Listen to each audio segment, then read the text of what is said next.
Isikolo saseRhawutini samabanga aphakamileyo esiyiParktown Boys High inqununu yaso kwakunye nootitshala abahlanu kufunyaniswe ukuba zange babenankathalo kwiziganeko ezakhokelela ekuswelekeni kuka-Enock Mpianzi yaye kumele bajongane nenkqubo yoluleko kudizwe kwingxelo ejongene nentsusa-mabandla yokusweleka kwalo mfundi oluphando lukwadizwe ukuba ayinyanisekanga ingxelo eyakhutshwa yinkampu eyinyathi bush camp nekulapho kwenzeka khona esi siganeko sokurhaqwa kwale nkwenkwe.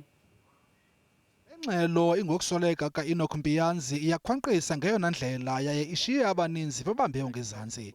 Ootitshala ababekule nkampu naba bafundi kuthiwa zange babenankathalo yaye zange balandelele ukuthi gqolo bejonga la makhwenkwe ukuba asaphelele kusini na. Kwakhona abatitshala baphanza ukunqanda abafundi ukuba bangangeni emanzini nanjengoko babengenazo iimpahla zokhuseleko emanzini. But it's only at 12:45 on Thursday that it is found that Enock Mpianzi is actually missing. So we find that there is negligence on the part of the school in not having the accurate and correct roll call list of all attendees at that camp.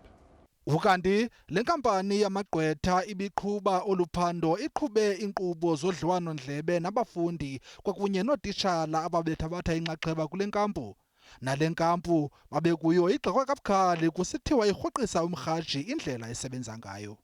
Our finding is that they should quite clearly have been issued life jackets. When we put that to Mr. Knutz of the camp, he said, we only issue life jackets for people that go down the river, and because this took place in shallow water, we didn't think that they should have life jackets. But we know that it didn't take place in shallow water. We know it took place in the river. Phambi kokuba ikhutshwe esidlangalaleni le ngxelo, isebe lezemfundo liqalela ithi thaca kusapho lakwaMpianzi, abaphathi besikolo, ibhodi yolawulo yesikolo, imanyano ezimele utitshala kwakunye nabazali ngokubanzi. Bonke ke abo bachaphazelekayo le ngxelo ithi kumele bachophe bayichaze.